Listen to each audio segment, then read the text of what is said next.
7 de la mañana con 25 minutos, seguimos con más aquí en Primera Impresión. El 21 de febrero de 1995 se registró uno de los enfrentamientos más duros dentro de la guerra del Cenepa.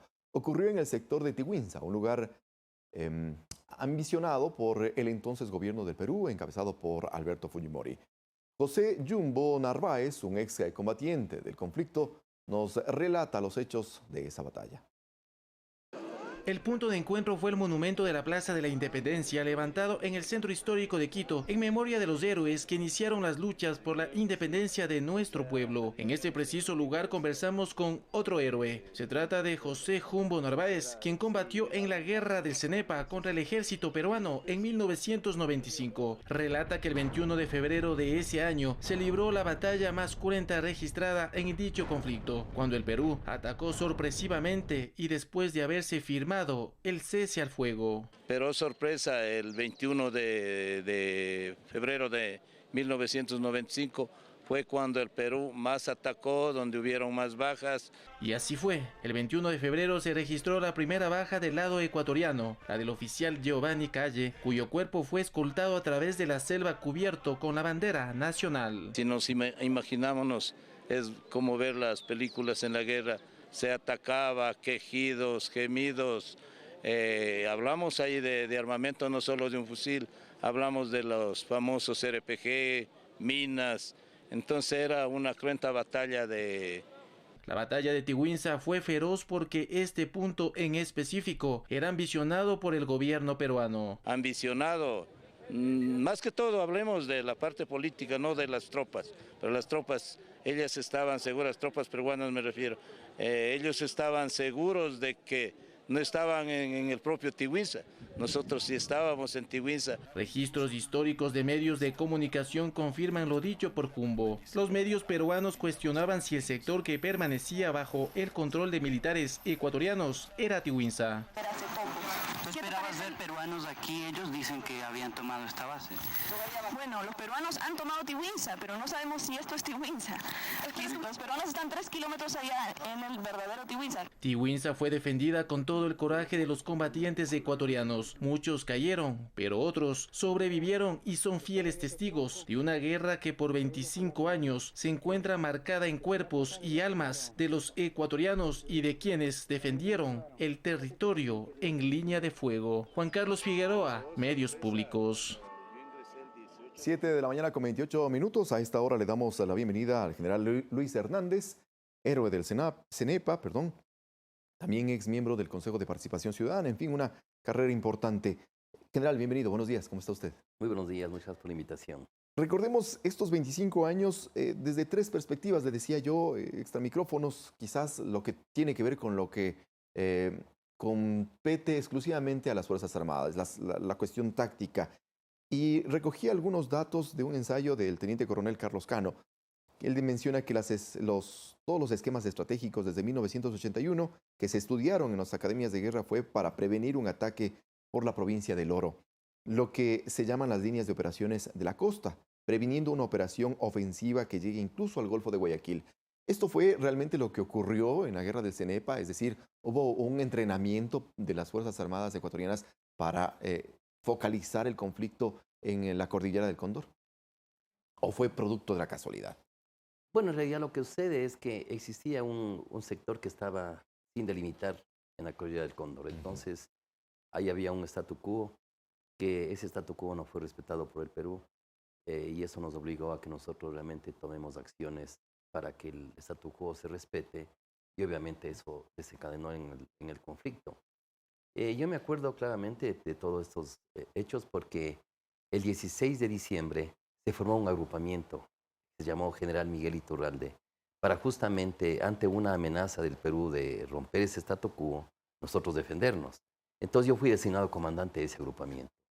Y en ese agrupamiento estaban todos los sectores que ahora nosotros los conocemos como Cuangos, Tiguinza, Cóndor Mirador, que más tarde claramente se fue acortando ese sector porque se expandió la guerra.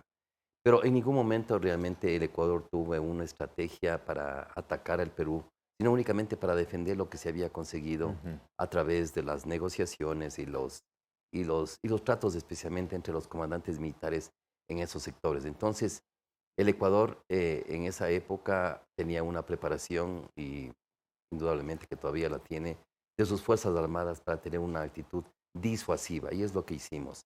Y obviamente el conflicto se desarrolló y logramos una victoria, eso nadie lo niega. Es decir, en el escenario estaba la posibilidad de que sea un conflicto abierto, es decir, que no se focalice, como le decía, en la cordillera del Cóndor, sino que pueda llegar por la provincia del Oro e incluso hasta el Golfo de Guayaquil. Claro, o sea, las Fuerzas Armadas entraron en alerta y todo el territorio nacional entró como una zona de seguridad.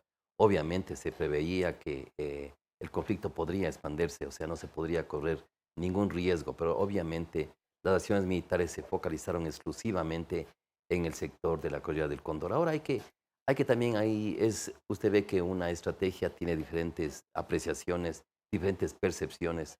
El Ecuador es un país por su geografía no muy difícil de defender. O sea, pensar que unas fuerzas extranjeras puedan llegar al Golfo de Guayaquil, lo que puedan, es muy difícil. Nosotros tenemos las condiciones de poder defendernos. Obviamente nunca se tiene todos los recursos, pero el Ecuador está en condiciones de poder defender su territorio. Obviamente siempre hay que tener fuerzas armadas modernizadas, con la tecnología adecuada, con la moral adecuada, con el apoyo adecuado, porque nunca se sabe qué puede suceder. Y los países tienen fuerzas armadas por la incertidumbre, no sabe qué va a pasar en el futuro. Y usted no puede dejar a un país desprotegido. Como su casa, usted en su casa pone un candado en la puerta, pone un muro, porque no sabe qué puede pasar. Usted no puede correr riesgos. Igual un país no puede nunca correr riesgos.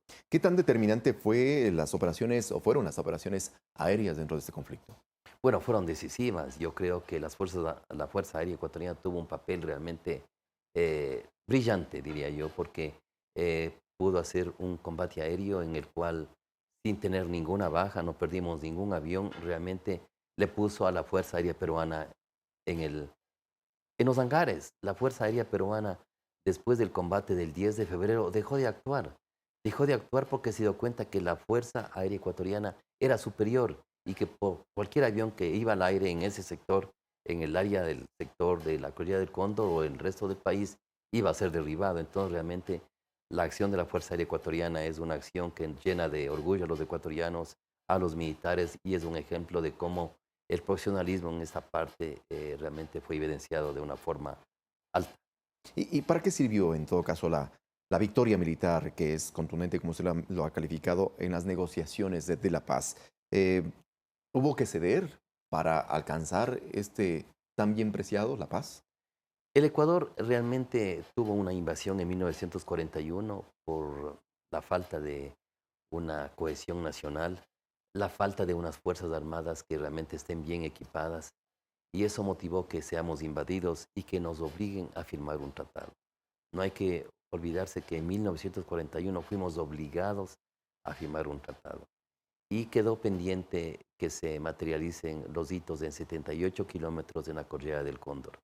Eso motivó muchas escaramuzas. Yo diría que después del 41 hasta el 95 con el Perú teníamos una paz armada. Constantemente estábamos en escaramuzas, como el 81 que derribó un conflicto mayor, y el 95. Y el Ecuador siempre quiso negociar con el Perú lo que estaba pendiente.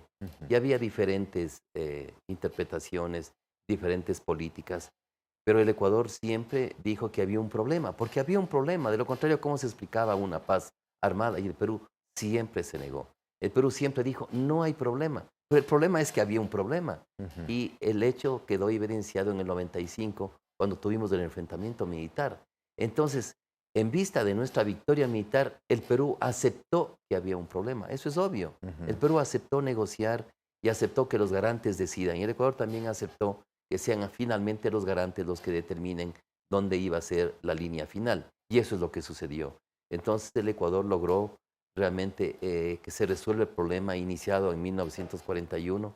No es un problema que heredó, que es parte de esta generación. Heredamos ese problema y finalmente se resolvió a través de un tratado firmado en Itamaraty. Pero, digamos, las negociaciones o los acuerdos de carácter diplomático, político, ¿qué tan empatados estaban con los lineamientos de carácter armado, de las Fuerzas Armadas? Claro, o sea, no hay una negociación que sea totalmente satisfecha, pero yo creo que se logró una paz con honor. Como dije anteriormente... ¿A costa de qué, general, esa paz? Bueno, esa paz fue realmente a una costa de que sean los garantes lo que determine finalmente en dónde iba la línea de frontera y que fue al final la que se estableció en 1941, pero ya no impuesta por el Perú, esta parte de la que faltaba delimitar, sino impuesta por una negociación forzada por una victoria militar del Ecuador. Eh, ¿Cómo se encuentra o cómo calificaría usted la situación actual de la frontera sur del Ecuador? Yo creo que es una frontera de un intercambio comercial intenso. Yo creo que esos recelos que había entre los países ya se encuentran dispersos. Los países tienen que vivir en paz, Ujú. pero tiene que ser una paz digna y yo creo que es la que alcanzó el Ecuador a través de la victoria en el CENEPA, que es una guerra que ganamos. Esa es la verdad. Pero Es hace una guerra falta que quizás ganamos. mayor intervención por parte del Estado para potenciar aún más el territorio ecuatoriano en esa zona del país. Mire, el territorio es como una piel, la frontera es como una piel. Usted tiene que la piel siempre tenerla saludable, fuerte, para que pueda justamente defenderse de la parte exterior. Y en este caso la parte exterior puede ser un país que es agresivo, un país que tiene su frontera sin control con narcotráfico. Entonces siempre la piel de un país que es la frontera tiene que estar fuerte. Pero para que esté fuerte la piel tiene que estar también fuerte la parte interna. Ujú. Entonces no hay que olvidarse que un país fuerte produce fuerzas armadas fuertes, una población cohesionada. Y esa es la tarea de todas las generaciones. La eternidad que tenga el Ecuador, sus fronteras, su territorio, depende del trabajo y el sacrificio de sus hijos. Nada está ganado, todo está por ganar y puede perderse si es que nosotros no hacemos nuestras tareas la más mínima posible, Ujú. con sacrificio, con entrega, con patriotismo, porque ese es el país que tenemos y es el país que tenemos que defenderlo. Una de las máximas de las Fuerzas Armadas es de para gozar de la paz hay que estar preparados para la guerra. Esa guerra ya podríamos descartarla que es con otros estados, sino más bien con otros aspectos como la delincuencia, usted mencionaba el narcotráfico, por ejemplo, el contrabando, en fin. Sí, nunca hay cómo descartar nada, o sea, nadie tiene ganada su seguridad, nada, ni el país más poderoso, ni los Ujú, Estados Unidos, nadie tiene. Es por eso que se mantiene ejércitos. O sea, es por eso que usted, por ejemplo, se pone una vacuna, porque nunca sabe si puede volver el mal. ujú, Entonces, igual en la seguridad. Entonces, nosotros lo que tenemos es que ver como Fuerzas Armadas de estar capacitados para múltiples escenarios, sea la lucha contra el narcotráfico, la minería ilegal, por darle un ejemplo, grupos ilegales, problemas internos, el problema exterior. Tenemos que tener desarrollada un espectro de capacidades, ujú. de tal manera que en el momento en que de ese espectro una amenaza surja, estamos en condiciones de hacerlo. No enfocarnos solamente en una sola amenaza, sino desarrollar capacidades. Es como usted. Usted tiene, por ejemplo, como individuo, usted tiene una buena salud. Ujú. Usted teniendo una buena salud, usted sabe que puede enfrentar cualquier tipo de enfermedad, o al menos en buenas condiciones.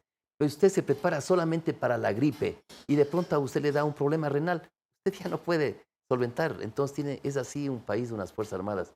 Tiene que estar preparado para todos. Y también las Fuerzas Armadas tienen que estar cuando no hay conflicto exterior, cuando no se ve la amenaza que está inminente, tienen que estar útiles para todo lo que sea posible y desarrollar toda la imaginación para ser lo más útiles posibles al pueblo ecuatoriano y dolerse de todo lo que el pueblo ecuatoriano puede necesitar y en la cual en esa necesidad las Fuerzas Armadas puedan atender.